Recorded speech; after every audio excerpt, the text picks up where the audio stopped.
اندے تے متفق ہیں کہ او ہستی جب سرکار دو عالم صلی اللہ علیہ وسلم دے چہرے کو ایمان دی حالت نال لٹھا ہے اور ایمان دی حالت نال آقا دے نال وفا کرے دے ہوئے او کو اللہ رب العزت پردہ نصیب فرمائے، شرف صحابیت جے کو نصیب دی گئے، سرکار دو عالم صلی اللہ علیہ وسلم دا چہرہ یہ ودوہا جے کو نصیب تھی گئے ایمان دی حالت ہے اور ایمان دی حالت ہے اللہ کو موت عطا فرمائیے۔ فرمایا کہ ائمہ صالح اہل سنت متفق ہیں کہ صحابی رسول دا درجہ یہ ہے کہ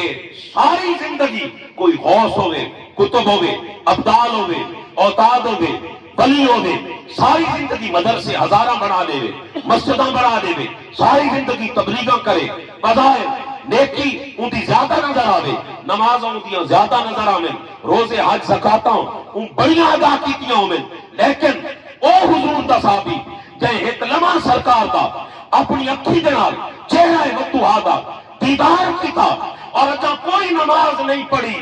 اجا کوئی قرآن کی تلاوت نہیں کی تھی، ایسے صحابہ کا ذکر موجود ہے۔ وہی وقت تو جنگ کے اندر ہی سرکار تے ایمان گر کے آئے اور جنگ کے اندر ہی شہادت کا رتبہ اللہ عطا فرما دیتا ہے۔ اہل سنت متفق ہے کہ ان صحابی کے قدمہ کی دھول کے برابر بھی وقت کا بڑے تو بڑا غوث بھی نہیں پہنچ سکتا۔ میں تھوڑے تے سوال کرے نا اتنا بڑا درجہ کیوں ہے؟ بظاہر نماز ادھر زیادہ، روزے حج زکاتاں ادھر زیادہ، مدرسے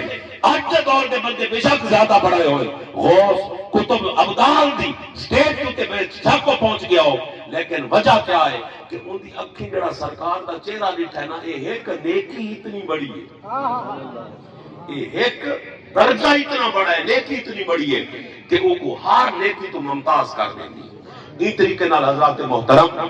اے جڑی صحابت ہے نا اللہ جڑی نیکی کو ودا لے،